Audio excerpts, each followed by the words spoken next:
Hello students, स्वागत है आपका आज के ट्यूटोरियल में। स्टूडेंट्स, ये वीडियो क्लास 9th के मैथ्स पार्ट 1 का छठा वीडियो है। इस वीडियो में हम सेट्स ये चैप्टर का प्रैक्टिस सेट 1.4 देखेंगे। तो स्टूडेंट्स, पिछले वीडियो में हमने प्रैक्टिस सेट 1.3 का ये जो सारे सम्स है ये हमने सॉल्व कर लिया था। इस वीडियो में स्टूडेंट्स हम प्रैक्टिस सेट 1.4 देखेंगे।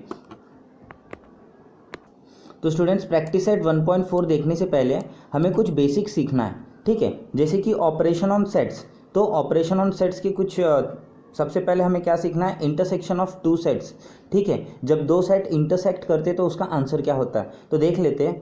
Suppose set A and set B are two sets, ये दो सेट्स है, ठीक है। ए और बी दो सेट्स है। The set of all common elements of A and B is called the intersection of set A and B, ठीक है स्टूडेंट्स। तो ये दोनों का सेट ए और बी का जो कॉमन एलिमेंट होगा, जो दोनों में होगा, वही उसको हम क्या कहते हैं, intersection of set A and set B. It is denoted by A intersection B, ठीक है स्टूडेंट्स। आप जो यहाँ पे साइन देख रहे हो ए इंटरसेक्शन बी, इससे दिखाया जाता है, ये है इंटरसेक्शन का साइन।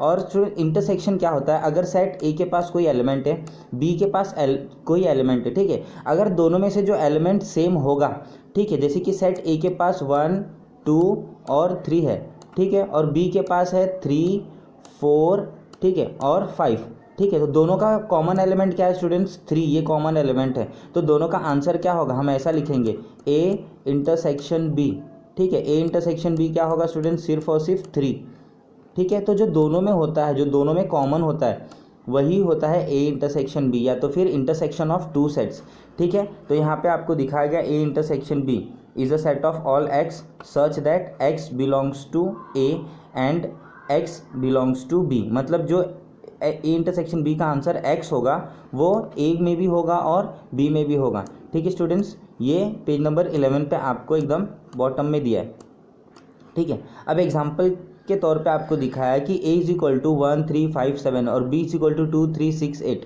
ठीक है। अब आपको ध्यान देना है कि इसका वेन डायग्राम कैसे बनेगा। सबसे पहले तो स्टूडेंट, वेन डायग्राम बनाने के लिए ना, जब भी आपको ऐसे सेट्स मिलेंगे जहाँ पे कोई तो एलिमेंट कॉमन है, जैसे कि यहाँ पे 1 3 5 7, ठीक है, और यहाँ पे 2 3 6 8, यहाँ पे कोई भी एलिमेंट कॉमन है, एलिमेंट 3 जो है वो दोनों में है, ठीक है। एलिमेंट 3 जो है वो ए में भी है सेट में और बी में भी है, ठीक है स्टूडेंट्स। तो इसका वेन डायग्राम कैसे बनेगा, आपको जो 3 है वो दोनों में दिखाना है। तो आप क्या करोगे, एक सर्कल बनाओगे ए का, ठीक है, और एक सर्कल बनाओगे बी का, इंटरसेक्ट करता हुआ आपको दिखाना है। और ये जो हिस्सा है, ये जो बीच का हिस्सा है, ये दोनों ही सेट का जो कॉमन एलिमेंट होगा, जो दोनों ही सेट में होंगे, वो आपको दिखाना है। तो आप यहाँ पर देखिए, यहाँ पे कौन सा एलिमेंट दोनों में था, 3, ठीक है। तो ये जो डायग्राम है आपको ये दिखा रहा है कि सेट ए के पास कौन कौन से एलिमेंट है, 1 3 5 एंड 7, और बी के पास कौन कौन से एलिमेंट है, 2 6 3 और 8, ठीक है। जहाँ पर 3 जो है वो कॉमन एलिमेंट दोनों में है। स्टूडेंट्स, हमने देखा था सेट्स में अगर एलिमेंट आपका रिपीट हो रहा तो आपको एक ही बार लिखना है, इसलिए डायग्राम यहाँ पे एक साथ इंटरसेक्ट करता हुआ बनाया गया, क्योंकि हमें एक ही बार लिखना है। तो एक ही बार में देखो, ये ए में भी है बी में भी है, तो ये कॉमन एलिमेंट है, तो इंटरसेक्शन ऐसा बनता है, ठीक है स्टूडेंट्स। तो यहाँ पे अगर मैं पूछूँ आपसे, ए के पास सिर्फ और सिर्फ ए के पास कौन सा एलिमेंट है, तो ए के पास सिर्फ और सिर्फ कौन सा एलिमेंट है, 1 5 और 7, ठीक है। और अगर मैं कहूँ कि ए के पास क्या एलिमेंट है, तो ए के पास 1 3 5 7 सब है। लेकिन ऐसा कहूँ कि कौन सा एलिमेंट सिर्फ और सिर्फ ए में है, तो सिर्फ और सिर्फ ए में कौन सा है, 1 5 एंड 7, ठीक है स्टूडेंट्स। ऐसा भी सवाल आपसे पूछा जा सकता है। बी के पास कौन कौन सा एलिमेंट है, 2 3 6 8। लेकिन अगर सवाल ऐसा हो, ठीक है, सिर्फ और सिर्फ बी के पास, ठीक है, तो वो क्या होगा, 2 6 8, ठीक है, क्योंकि 3 जो है वो दोनों में, ठीक है स्टूडेंट्स। सेकेंड क्वेश्चन है, a इज इक्वल टू 1 3 9 11 13 और b जो है वो 1 9 11, ठीक है। तो इसका इंटरसेक्शन देख लेते कैसा बनेगा स्टूडेंट्स। यहाँ पर देखिए, b के पास जो एलिमेंट है 1 9 11, ठीक है, यहाँ पे a के भी पास है, a देखो a के भी पास है 1 9 11, इसका मतलब b जो है वो a का सबसेट है ना। हमने देखा था ना, b जो है वो a का सबसेट है, ऐसा ही लिखते हैं हम, ठीक है। तो बी ए का सबसेट है, इसका मतलब बी पूरी तरीके से अंदर बनेगा, ठीक है। जब कोई सेट किसी सेट का सबसेट होता है तब उसका इंटरसेक्शन ऐसा बनता है। और यहाँ पर देखिए 1 9 11 ये वाला जो हिस्सा है वो इंटरसेक्शन का है, और यहाँ पे ये जो है ये पूरी तरीके से दोनों ही सेट में आ रहा है। ठीक है, तो हमने क्या पढ़ा था, इंटरसेक्शन क्या होता है, जो कॉमन एलिमेंट होता है। तो दोनों का कॉमन एलिमेंट क्या है, 1 9 11 दोनों में है, तो ए इंटरसेक्शन बी का आंसर क्या होगा, 1 9 11। ठीक है, तो number of A intersection B मतलब दोनों के एलिमेंट कितने हो जाएंगे स्टूडेंट्स, 3 एलिमेंट हो जाएंगे जो दोनों में है। ठीक है स्टूडेंट्स, तो यहाँ पर आपको एक रिमेंबर दिस करके दिया है, if B is a subset of A, B अगर ए का सबसेट है तो ए इंटरसेक्शन बी का आंसर क्या होगा स्टूडेंट्स, बी होगा। आपने देखा ना, ए इंटरसेक्शन बी का आंसर क्या होगा, बी होगा। ठीक है, इंटरसेक्शन का मतलब कॉमन एलिमेंट जो दोनों में हो। अब यहाँ पे दोनों में क्या था, 1 9 11। ठीक है स्टूडेंट्स, सिमिलरली अगर बी जो है ए से बी इंटरसेक्शन ए, अगर आंसर उसका बी है, ठीक है, अगर बी इंटरसेक्शन ए का आंसर पूरी तरीके से बी है, इसका मतलब क्या है स्टूडेंट्स, बी जो है वो सबसेट है ना। यहाँ पे हमने देखा बी अगर सबसेट है तभी तो उसका आंसर बी आ रहा है। तो यहाँ पे आपको वाइस वर्सा दिया है, ए इंटरसेक्शन बी का आंसर अगर बी है, ए का सबसेट है, तो ए इंटरसेक्शन बी का आंसर बी आता है। ठीक है, यहाँ पे आपने डायग्राम में दिख दिया। अब इसका उल्टा दिया है, अगर बी इंटरसेक्शन ए का आंसर बी आ रहा है, पूरी तरीके से बी आ रहा है, बी आ रहा है मतलब पूरा सेट आ रहा है, वो पूरे सेट का एलिमेंट कॉमन है। ठीक है, मतलब बी छोटा सेट हुआ और ए बड़ा सेट हुआ, इसका मतलब बी जो है वो ए का सबसेट है। ठीक है स्टूडेंट्स, अब आगे बढ़ते हैं। आपको कुछ प्रॉपर्टीज़ रिमेंबर करने के लिए दी गई है। फर्स्ट क्वेश्चन क्या है आपका, फर्स्ट प्रॉपर्टी क्या है, A intersection B is equal to B intersection A. ठीक है, अगर दो सेट है तो उनका जो इंटरसेक्शन होगा वो वाइस वर्सा होगा, मतलब A intersection B is equal to B intersection A. ठीक है, ये दोनों का आंसर एक ही होगा। ठीक है, मतलब दोनों का आंसर सेम होगा। सेकेंड क्वेश्चन है, if A is a subset of B, अगर ए सबसेट है तो दोनों के इंटरसेक्शन का आंसर ए होगा। यहाँ पर देखिए ए होगा। ठीक है, सबसेट है मतलब ए जो है वो छोटा सेट है, ए के सारे एलिमेंट बी के पास है, मतलब कॉमन एलिमेंट ए के सारे एलिमेंट कॉमन एलिमेंट होंगे। ठीक है, if A is a subset of B, ठीक है, अगर नहीं सॉरी, क्वेश्चन नंबर प्रॉपर्टी जो थर्ड है, if A intersection B is equal to B, A intersection B का आंसर बी आ रहा है, मतलब बी जो है वो सबसेट है ए का, बी के सारे एलिमेंट ए के पास है। ठीक है, इफ़ ए इंटरसेक्शन बी, ठीक है, ए इंटरसेक्शन बी जो है वो ए का सबसेट है। ठीक है, तो ए इंटरसेक्शन बी जो है वो बी का भी सबसेट होगा। ठीक है स्टूडेंट्स, अब हम इसको डायग्राम से समझते हैं। यहाँ पे जो डायग्राम दिया है उस हिसाब से समझते हैं हम। ठीक है, यहाँ पे क्या दिया है, ए इंटरसेक्शन बी जो है वो ए का सबसेट होगा। ए इंटरसेक्शन बी स्टूडेंट्स ये हिस्सा है इंटरसेक्शन बी। ठीक है, तो ए इंटरसेक्शन बी ये वाला जो हिस्सा है वो ए का सबसेट है ना, 3 जो है वो ए का सबसेट है। ठीक है, तो ये हिस्सा राइट है। आगे क्या कह रहा है, ए इंटरसेक्शन बी जो है वो बी का भी सबसेट होगा, मतलब ये जो हिस्सा है, ये जो हिस्सा आपको दिख रहा है वो बी का भी सबसेट होगा ना, क्योंकि 3 जो है वो बी में भी आ रहा है। ठीक है स्टूडेंट्स, हमने देखा था लास्ट टाइम सबसेट क्या होता है। ठीक है, किसी सेट का एलिमेंट अगर किसी दूसरे सेट में आता है तो उसे हम सबसेट कहते हैं। तो यहाँ पे 3 जो है वो बी में आ रहा है, मतलब 3 जो है वो बी का सबसेट होगा। अब ये 3 क्या है, ए इंटरसेक्शन बी है ये हिस्सा। ठीक है, तो आपको ये 4th एग्जाम्पल समझा होगा। ठीक है स्टूडेंट्स, अगर वीडियो आपको नहीं समझ रहा है तो आप पॉज करिए, फिर से सुनिए, आपको अच्छे से समझेगा। ठीक है, ए इंटरसेक्शन ए कॉम्प्लीमेंट, हमने लास्ट टाइम कॉम्प्लीमेंट देखा था स्टूडेंट्स, कॉम्प्लीमेंट क्या होता है। ठीक है, तो अभी हम देख लेते हैं कि ए इंटरसेक्शन ए कॉम्प्लीमेंट क्या होगा। तो यहाँ से हम समझते हैं कि ए कॉम्प्लीमेंट क्या होगा। स्टूडेंट्स, ए कॉम्प्लीमेंट क्या होगा, जो ए के पास नहीं होता है, मतलब ये बाहर का। ठीक है, ए के पास क्या क्या नहीं है, 2 6 8। ठीक है, तो अगर मैं ऐसा यूनिवर्सल एक सेट बनाता हूँ, ऐसा यूनिवर्सल एक सेट बनाता हूँ जिसको मैं लिखता हूँ यू। ठीक है, और इसमें मैं ए बनाता हूँ। ठीक है, और ए के पास एलिमेंट क्या है, 1 2 3। ठीक है, और ए कॉम्प्लीमेंट ये बाहर होगा। ठीक है, तो ये दोनों का क्या इंटरसेक्शन हो रहा है क्या, किसी मतलब ए के पास तो ऐसे एलिमेंट होते हैं जो ए कॉम्प्लीमेंट के पास नहीं होते, और ए कॉम्प्लीमेंट के पास कौन सा एलिमेंट होते हैं जो ए के पास नहीं होते। ठीक है, तो ये दोनों तो इंटरसेक्ट हो ही नहीं सकता, क्योंकि दोनों के कॉम्प्लीमेंट एक दूसरे के पास होते ही नहीं है। ठीक है, इसीलिए यहाँ पे क्या लिखा है कि ए इंटरसेक्शन ए कॉम्प्लीमेंट जो होगा वो एम्प्टी होगा, ये दोनों इंटरसेक्ट नहीं हो सकता, इसका आंसर खाली होगा। ठीक है स्टूडेंट्स, और आखिरी जो आपको प्रॉपर्टी दी गई है, ए इंटरसेक्शन ए, ठीक है, कोई भी सेट खुद को इंटरसेक्ट करेगा तो वो खुद ही उसका आंसर आएगा पूरा का पूरा। ठीक है, और 7th जो दिया है, ए इंटरसेक्शन एम्प्टी सेट। ठीक है, ए और एम्प्टी सेट का अगर मैं इंटरसेक्शन करा दूँ, ठीक है, मान लो कि मेरा जो यहाँ पर वेट अ सेकेंड स्टूडेंट्स, यहाँ पर आपको दिया गया है ए के जो एलिमेंट है 1 3 9 11 13। ठीक है, और यहाँ पे मैं एक एम्प्टी सेट ला देता हूँ। ठीक है, यहाँ पे मैं एम्प्टी सेट लाता हूँ सी। ठीक है, इसके पास एक भी एलिमेंट नहीं है, ठीक है। तो ये दोनों इंटरसेक्ट कहाँ पे करेंगे स्टूडेंट्स, ठीक है। इनका आंसर क्या होगा, इनका आंसर तो एम्प्टी सेट ही होगा, ठीक है। इंटरसेक्शन मतलब जो दोनों में हो, दोनों में ऐसा क्या, इसमें तो कुछ भी नहीं है, तो इसका आंसर क्या होगा, एम्प्टी सेट होगा, ठीक है स्टूडेंट्स। तो ये आपको एग्जाम में ट्रू फॉल्स पे पूछ सकता है, ठीक है। ए इंटरसेक्शन ए कॉम्प्लीमेंट क्या होता है, आपको यहाँ पे फिल इन द ब्लैंक्स के साथ डैश दे देगा, ठीक है। आपसे पूछेगा if A is a subset of B then A intersection B is equal to A, क्या ये ट्रू है या फॉल्स है, ठीक है। ऐसा कुछ भी पूछ सकता है, तो ये आपको प्रॉपर्टी याद रहना चाहिए, ठीक है स्टूडेंट। डिसजॉइंट सेट्स देखते हैं। डिसजॉइंट सेट्स का मतलब होता है अगर दो सेट के अंदर एक भी एलिमेंट कॉमन नहीं है, ठीक है। Confirm that not a single element is common in set, ठीक है। और ये आपको कहीं पे भी इससे रिलेटेड कोई सम्स नहीं है, तो आपको ये बहुत ही आसानी से समझ गया होगा कि डिसजॉइंट क्या होता है। अगर दो सेट के अंदर एक भी एलिमेंट कॉमन नहीं हो तो हम उसे डिसजॉइंट कहते हैं, ठीक है स्टूडेंट्स। हाँ, ये आपको समझने लायक है। यूनियन ऑफ टू सेट्स, ठीक है, देखते हैं यूनियन ऑफ टू सेट्स क्या होता है। Let set A and B the two given set, देख लेते हैं ये ए एक सेट है और बी एक सेट है और ये दो दिए गए सेट है। Then the set of all element of set A and B is called the union of two sets. It is written as A union B and read as A union B, ठीक है students. यहाँ पे देखो union का sign ये है, intersection का sign उल्टा था, ठीक है। और यहाँ पे ये यू जैसा जो दिख रहा है वो ए यूनियन बी है। ए यूनियन बी होता क्या स्टूडेंट्स, ए के सारे एलिमेंट और बी के सारे एलिमेंट को मिला के हम ए यूनियन बी कहते हैं, ठीक है। यहाँ पे देखो ए का एलिमेंट क्या, -1 -3 -5 0। देखो ए के पास क्या क्या एलिमेंट है, -3 -5 -1 और 0।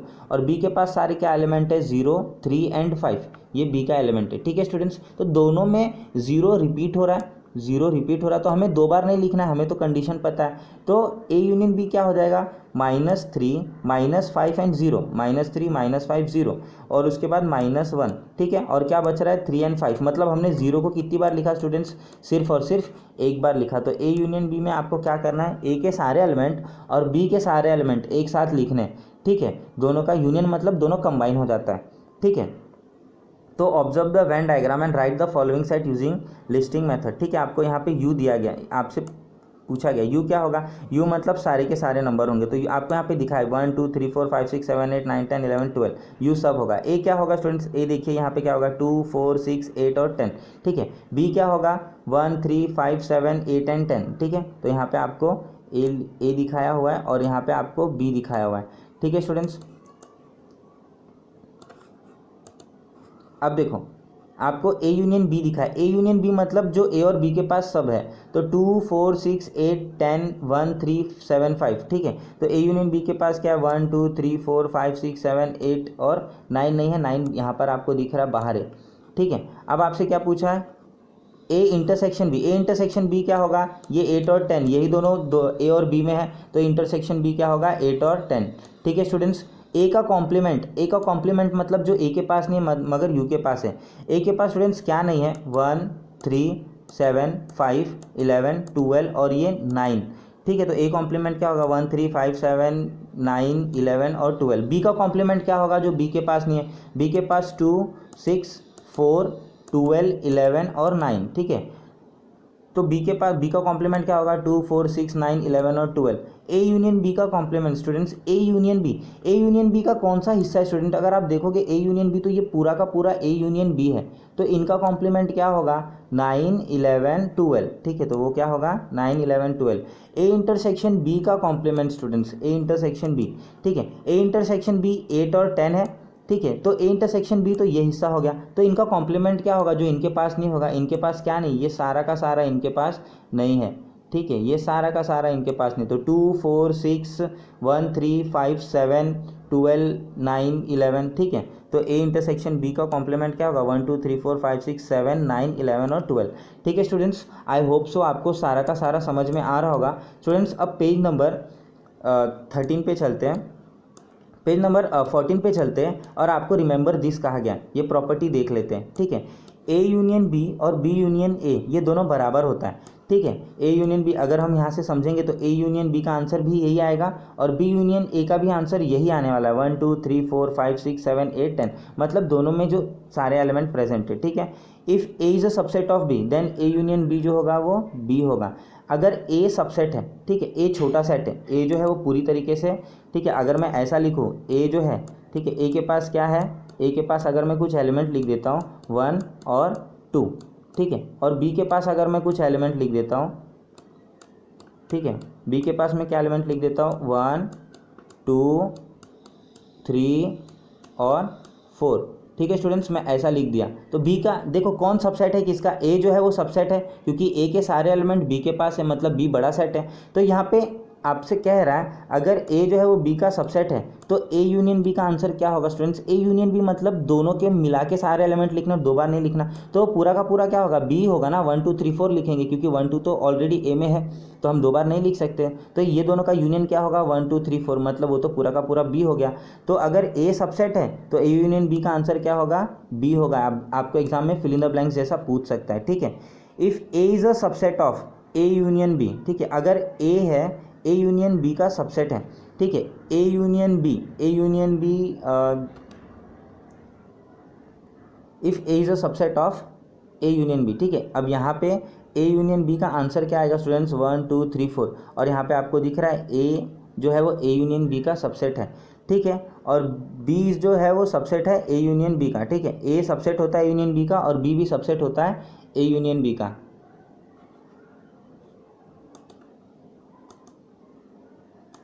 स्टूडेंट्स ये जो थर्ड पॉइंट है, A is a subset of A union B, ठीक है, इसे हम ये डायग्राम से समझते हैं। ए यूनियन, ये क्या कह रहा है, ए जो है वो ए यूनियन बी का सबसेट है। तो यहाँ पे हम देखते हैं ए के एलिमेंट क्या है, 2 4 6 8 10, और ए यूनियन बी में देखते हैं कि 2 4 6 8 10 है क्या, ठीक है। तो यहाँ पे देखो 2 4 6 8 10, तो ए के सारे एलिमेंट ए यूनियन बी में है, ठीक है। इसका मतलब ए जो है वो ए यूनियन बी का सबसेट है। अब यहाँ पे देखो आगे क्या कह रहा है वहाँ पे कि बी भी जो है, बी जो है वो भी ए यूनियन बी का सबसेट है, ठीक है। अब डायग्राम से समझते, बी के एलिमेंट देखते 1 3 5 7 8 10, और ए यूनियन बी में हम देखते वो है क्या, तो 1 3 5 7 8 10, तो बी के भी सारे एलिमेंट ए यूनियन बी में है, मतलब ए भी जो है वो ए यूनियन बी का सबसेट होता है और बी जो है वो भी ए यूनियन बी का सबसेट होता है, ठीक है स्टूडेंट्स। तो थर्ड पॉइंट मैंने आपको क्लियर कर दिया। फोर्थ पॉइंट जो है वो ए यूनियन ए कॉम्प्लीमेंट जो होता है वो पूरा यूनिवर्सल होता है, ठीक है। अब यहाँ से हम देखने की कोशिश करते हैं कि ए और ए कॉम्प्लीमेंट को अगर हम यूनियन लिखते हैं तो वो क्या पूरा का पूरा यू होता है, ठीक है। ए के देखो सारे एलिमेंट क्या है, 2 4 6 8 10, ठीक है, ए के सारे एलिमेंट ये हैं। तो ए कॉम्प्लीमेंट क्या होगा स्टूडेंट, जो इसके पास नहीं है मगर यू के पास है, तो ये सारे के सारे 1 3 7 5 12 11 9, ठीक है, ये सब के सब ए कॉम्प्लीमेंट हो गया, ठीक है। अगर मैं ये दोनों को प्लस कर दूँ तो पूरा का पूरा यू हो जाएगा, मतलब यूनियन कर दूँ तो, ठीक है स्टूडेंट्स। तो यहाँ पे जो दिया ए यूनियन ए कॉम्प्लीमेंट पूरा यू होता है, ठीक है। और ए यूनियन ए मतलब किसी भी सेट का खुद का यूनियन खुद ही होगा, वो ए होगा, ठीक है। और ए यूनियन एम्प्टी सेट, ठीक है, ए कोई सेट ए है और एक एम्प्टी सेट है, दोनों का यूनियन, दोनों को मिलाएंगे तो ए ही होगा ना स्टूडेंट्स, एम्प्टी सेट तो होगा नहीं, ठीक है। अब आते हैं, एक फॉर्मूला हमें सीखना है, ठीक है। फॉर्मूला क्या है, n of A union B, number of A union B पता करने का, is equal to n of A plus n of B minus number of A intersection B. ये फॉर्मूला है और ये कैसे है वो हम देखते हैं, ठीक है। तो यहाँ पर आपको एलिमेंट दिया गया है सेट ए का 3 6 9 12 15, ठीक है, जिसके पास 5 एलिमेंट है, ठीक है। Number of element in A is denoted by number of A, जो ए के एलिमेंट है उनको हम कैसे दिखाते हैं, नंबर ऑफ ए, ठीक है स्टूडेंट्स। तो यहाँ पे ए में एलिमेंट है वो पता चलेगा, नंबर ऑफ ए कितना दिया है, मतलब ए के पास 5 एलिमेंट है, ठीक है। Now it is given that set B has element 6 12 18 24 30 and 36, therefore number of B, therefore element present in set B is 6 element, ठीक है। मतलब ए के पास 5 एलिमेंट है और बी के पास 6 एलिमेंट है, ठीक है। देख लेते हैं क्या यहाँ पे कोई एलिमेंट रिपीटेड है, यहाँ पे देखो 6 12 दोनों में है, ठीक है, तो दो एलिमेंट है जो दोनों में है। तो let us consider this number of element in union and intersection of set, पहले वो निकालते हैं कि इंटरसेक्शन में और यूनियन में कितने एलिमेंट होंगे। तो let us consider set A and set be in the given above, ठीक है, जो आपको अब ऊपर दिया गया उसी को कंसिडर करते हैं। तो number of A plus number of B 5 + 6 11 होना चाहिए, ठीक है, 11 होना चाहिए। लेकिन ए यूनियन बी 11 होना तो चाहिए क्योंकि इसके पास 5 एलिमेंट है और इसके पास 6 एलिमेंट है। लेकिन ए यूनियन बी हमारा क्या होगा स्टूडेंट्स, ए यूनियन बी में देखो क्या क्या होगा, 3 6 9, ठीक है, फिर उसके बाद 12 18 24 30 36, ठीक है, 6 9 12 15 18 24 36। तो हमने जो 6 और 12 जो दोनों में था, जो दो बार था, वो हमने एक ही बार लिखा। तो यहाँ पे हम सब इसको काउंट करेंगे तो कितने एलिमेंट आ रहा है, 9, देखो 1 2 3 4 5 6 7 8 9, ठीक है, 9 एलिमेंट्स आ रहे हैं। ठीक है students, to find A intersection B means to find common element of set A and set B. मतलब ए इंटरसेक्शन बी पता करना है तो आपको दोनों का कॉमन एलिमेंट पता करना है। दोनों में कॉमन एलिमेंट क्या था स्टूडेंट्स, दोनों में आप देखेंगे तो 6 और 12 ये दोनों में है। ठीक है, अगर आप देखेंगे तो ए इंटरसेक्शन बी क्या हो जाएगा 6 और 12, तो number of A intersection B 2 हो गया और number of A union B 9 हो गया। या हमने देखा कि कैसे हुआ।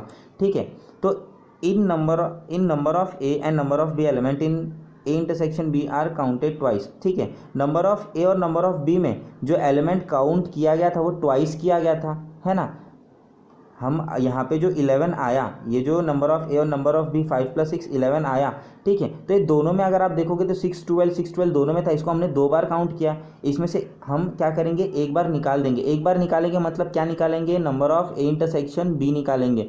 ठीक है, क्योंकि 2 एलिमेंट जो था उसको हमने 2 के बजाय 4 ले लिया। ठीक है, ठीक है, दो बार ले लिया हमने, तो 2 थे तो 4 हो गया। तो हम क्या करेंगे, ए इंटरसेक्शन बी को उसमें से माइनस कर देंगे। तो number of A plus number of B दोनों को जोड़ेंगे तो 11 और इसमें से 2 माइनस कर देंगे तो 5 + 6 -2, क्योंकि हमने उसको 2 बार लिया था।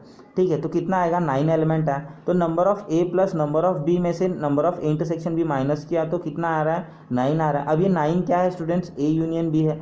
तो क्या आ गया, तो number of A union B हमारा 9 होता है। इसलिए हमें एक फॉर्मूला मिला, हमें इक्वेशन मिला कि number of A plus number of B में से अगर ए इंटरसेक्शन बी माइनस करेंगे तो वो ए यूनियन बी के बराबर आएगा। तो एक फॉर्मूला मिल गया कि number of A union B अगर पता करना है तो number of A plus number of B minus number of A intersection B. ठीक है स्टूडेंट्स, अब हम क्या करेंगे, आपको यहाँ पे वेरीफाई करना है। ए के पास कितने एलिमेंट्स है देखते हैं। ए के पास 1 2 3 4 5, ए के पास 5 एलिमेंट है। ठीक है स्टूडेंट्स, बी के पास कितने एलिमेंट है, 1 2 3 4 5 6, बी के पास 6 एलिमेंट है।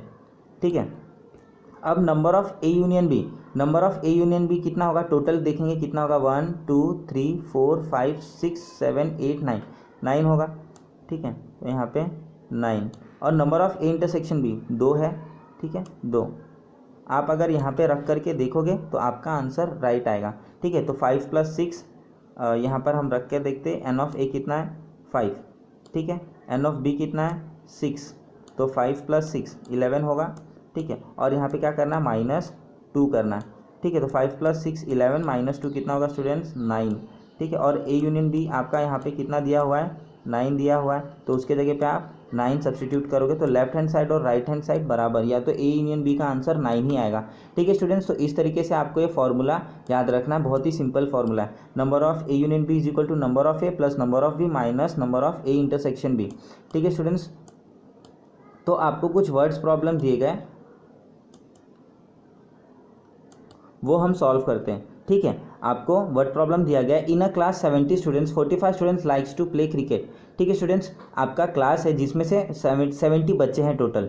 ठीक है, तो जहाँ पे 45 स्टूडेंट्स जो होते हैं वो क्रिकेट खेलना पसंद करते हैं। 52 students likes to play kho खो, और उस 70 स्टूडेंट्स में से 52 को खो खो पसंद आता है। All the students like to play at least one of the 2 games. ठीक है, जो क्लास में आपके 70 बच्चे हैं, 70 जो स्टूडेंट्स हैं, सबको कम से कम कोई ना कोई एक गेम पसंद आता है। स्टूडेंट्स, आप अगर यहाँ पे देखोगे तो आप यहाँ पे कंफ्यूज हो गए होंगे कि 45 स्टूडेंट्स हैं। ठीक है, टोटल क्लास में 70 स्टूडेंट्स हैं और इसमें से 45 को क्रिकेट पसंद है और 52 को खो खो पसंद है, ऐसा कैसे हो सकता है। ठीक है, 45 + 50 तो ये तो 97 हो रहा है, लेकिन क्लास में तो 70 बच्चे हैं। तो स्टूडेंट्स, ऐसा भी तो हो सकता है ना कि कुछ बच्चे ऐसे हैं जिनको क्रिकेट भी पसंद है और जिनको खो खो भी पसंद है ना। कुछ बच्चे ऐसे होते हैं ना क्लास में कि जिनको क्रिकेट भी पसंद होता है तो खो खो भी पसंद होता है। बट यहाँ पे जो 45 कह रहा है, ठीक है, ये सिर्फ और सिर्फ क्रिकेट की बात नहीं कह रहा है, ये ऐसा कह रहा है कि क्लास में ऐसे बच्चे 45 स्टूडेंट हैं जिनको क्रिकेट पसंद है। हो सकता है ये 45 में से कुछ ऐसे भी हो जिनको खो खो भी पसंद हो।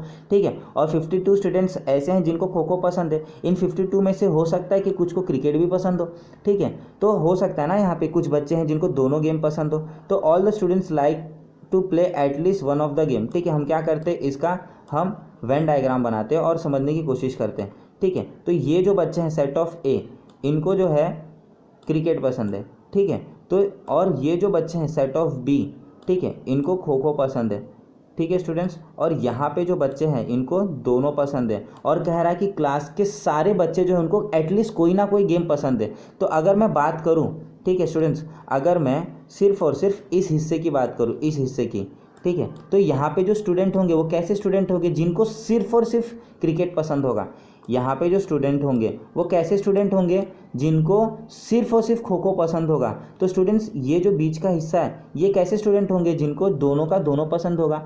तो आपसे सवाल क्या कह रहा है कि क्लास में सबको कुछ ना कुछ पसंद है, तो वो सब जो सबके सब हैं वो कहाँ पर आएंगे स्टूडेंट्स, इस ग्रुप में आएंगे, इस ग्रुप में आएंगे और इस ग्रुप में आएंगे, क्योंकि इसको भी क्रिकेट पसंद है, इसे खो खो पसंद है और इन्हें दोनों पसंद है। तो जिनको कुछ पसंद है वो कहाँ पे आएंगे स्टूडेंट्स, यहाँ पे आएंगे, है ना, ए यूनियन बी के बाहर आएंगे। ठीक है स्टूडेंट्स, बट यहाँ पे आपको दिया है कि सबको कुछ ना कुछ पसंद है, मतलब ये जो आपका ए यूनियन बी है वो क्या हो गया स्टूडेंट्स, आपके पास क्लास में 70 बच्चे और सबको कुछ ना कुछ पसंद है, तो 70 बच्चे, ये 70 स्टूडेंट्स ए यूनियन बी में आएंगे।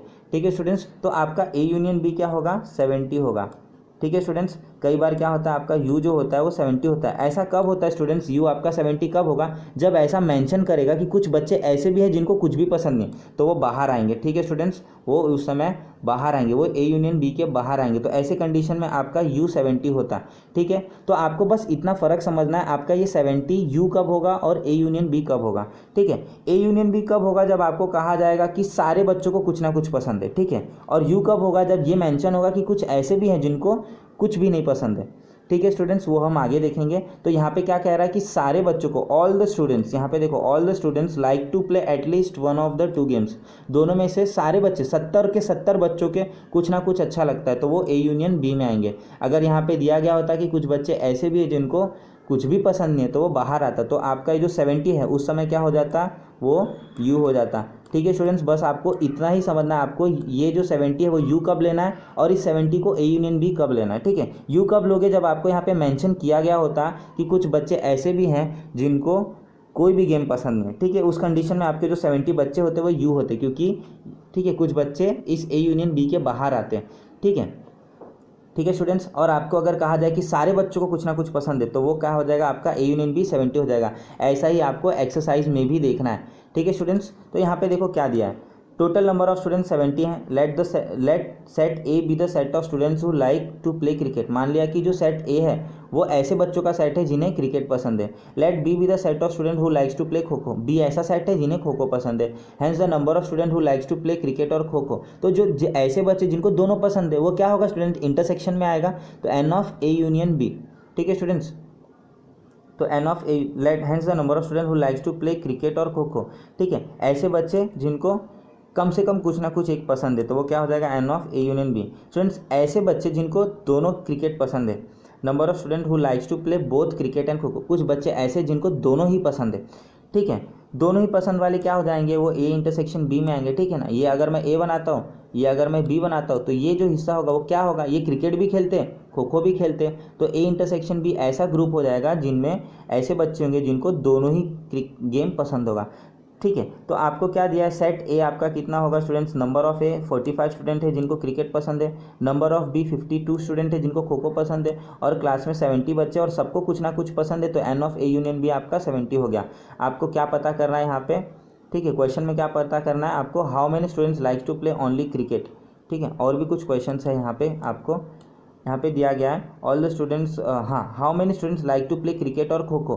कितने बच्चे हैं जिनको क्रिकेट और खो खो खेलना पसंद है। ठीक है, तो we know that A union B, हम फॉर्मूला यूज़ करेंगे और यहाँ पे A union A intersection B हमें ढूंढना है। ठीक है, तो ए इंटरसेक्शन बी अगर मैं इसी साइड रखता हूँ स्टूडेंट्स, अगर मैं ए इंटरसेक्शन बी को इधर ही रखता हूँ, एन ऑफ ए को यहाँ पे ले जाता हूँ और एन ऑफ बी को इस तरफ लेकर के जाता हूँ। ठीक है, तो ये फॉर्मूला क्या हो जाएगा, ये एन ऑफ ए और एन ऑफ बी प्लस होकर के ए यूनियन बी से माइनस होगा, तो यहाँ पे देखिए ये दोनों प्लस है और ए यूनियन बी से माइनस हो रहा है। अब ए यूनियन बी आपका कितना है, 70, और ये दोनों को हम प्लस करेंगे तो कितना आएगा, 45 प्लस 52, ये हो जाएगा 77, सॉरी ये 97 हो जाएगा। ठीक है, दोनों प्लस करेंगे तो 97, तो 97 माइनस 70 स्टूडेंट्स कितना होता है, 27, मतलब ए इंटरसेक्शन बी कितना है, 27। ठीक है, ए इंटरसेक्शन बी का मतलब स्टूडेंट्स क्या था, ऐसे बच्चे जिनको दोनों ही गेम खेलना अच्छा लगता था। तो number of student who likes to play both the game, there are 7 students जिनको दोनों ही गेम खेलना पसंद था। तो number of student who likes to play kho kho are, ठीक है, ऐसे बच्चे जिनको खो खो खेल सिर्फ और सिर्फ खो खो खेलना पसंद है। ठीक है, तो यहाँ पे देखो ये ए जो था हमने क्या किया है, क्रिकेट का। अब क्रिकेट में आपको कितना दिया गया था, 45। ठीक है, और बी में आपको कितना दिया गया था स्टूडेंट्स, आपको बी में कितना आपको बी में 52 दिया गया था, ठीक है, ये जो था। अब इन 45 में से कितने बच्चे ऐसे थे जिनको दोनों पसंद था, तो वो था 27, ठीक है, 27। तो अब अगर आपसे पूछे कि ऐसे बच्चे जिनको सिर्फ क्रिकेट पसंद था, तो हमें क्या करना पड़ेगा, ये 27 को 45 में से माइनस करना पड़ेगा, है ना, क्योंकि 45 मतलब वो तो पूरा मिला के था। तो 45 में से आप 27 माइनस करोगे तो 18 आएगा, ठीक है स्टूडेंट्स। तो यहाँ पे देखो कितने बच्चों को क्रिकेट पसंद है, सिर्फ और सिर्फ अगर कहा जाए क्रिकेट, तो number of student who likes to play only cricket, जब सिर्फ क्रिकेट की बात हो रही है तो वो क्या होगा, 18 बच्चे ऐसे जिनको सिर्फ क्रिकेट पसंद है। और यहाँ पे number of student who likes to play kho kho, ठीक है, अगर पूछा जाए number of student who likes to play only kho kho, यहाँ पे क्वेश्चन में मिस्टेक हुआ है, ओनली आएगा। तो आपको क्या करना है, 52 में से 27 माइनस करना है, तो वो कितना हो जाएगा स्टूडेंट्स, वो हो जाएगा, यहाँ पे 45 लिखा है, वो हो जाएगा 35, ठीक है स्टूडेंट्स। प्रिंटिंग मिस्टेक हो जाता है कभी कभी। तो स्टूडेंट्स इस तरीके से आपका एक्सरसाइज भी है, ठीक है स्टूडेंट्स। तो प्रैक्टिस सेट 1.4 को सॉल्व करने के लिए मैंने पीडीएफ बनाया। आपका जो पहला सवाल है, नंबर ऑफ ए 15 है, number of A union B 29 है और number of A intersection B 7 है। तो नंबर ऑफ बी पता करना है, ठीक है स्टूडेंट्स। तो सॉल्व करते हैं, पीडीएफ में देखते हैं। तो प्रैक्टिस सेट 1.4 में नंबर ऑफ ए 15 है, number of A union B 29 है और number of A intersection B 7 है। हमें एन ऑफ बी पता करना है। बहुत सिंपल है स्टूडेंट्स, आपको फॉर्मूला यूज़ करना है और अप्लाई करना है। तो number of A union B is equal to number of A plus number of B minus number of A intersection B, ठीक है। अब number of A union B आपको 29 दिया गया है, नंबर ऑफ ए आपको 15 दिया गया और नंबर ऑफ बी आपको फाइंड आउट करना है, तो एज इट इज ही रहेगा। तो number of A intersection B कितना हो जा रहा है स्टूडेंट्स, -7, ठीक है। अब ये 15 को मैं इस साइड ले जाता हूँ, नंबर ऑफ बी को दूसरी तरफ घसकाता हूँ, इज इक्वल टू के एक ही तरफ है लेकिन मैं आगे पीछे कर रहा हूँ। तो 15 माइनस 7 क्या होगा स्टूडेंट, 8 हो जाएगा। अब ये जो +8 है ये इज इक्वल टू के राइट हैंड साइड है। अगर मैं इस 8 को लेफ्ट हैंड साइड ले जाता हूँ तो वो 29 माइनस 8 होगा और 29 माइनस 8 स्टूडेंट्स कितना होता है, 21, ठीक है स्टूडेंट्स। तो स्टूडेंट्स लगभग आधे घंटे हो गए इस वीडियो को। अगर मैं आगे के क्वेश्चंस पढ़ाता हूँ तो स्टूडेंट्स वीडियो काफ़ी लेंदी हो जाएगा। तो आज काम करते हैं, हम इतने पे स्टॉप करते हैं। बाकी के जो 4 क्वेश्चंस हैं वो हम नेक्स्ट वीडियो में देखेंगे, ठीक है स्टूडेंट्स। तो आज के लिए फ़िलहाल इतना ही। आई होप सो स्टूडेंट्स आपको सारा सवाल समझा होगा, ठीक है। मैंने इस वीडियो में जो भी बताया सारे के सारे आपको समझे होंगे, ठीक है। आपको वीडियो अगर अच्छा लगा तो लाइक करिए, शेयर करिए, सब्सक्राइब करिए। Thanks for watching video.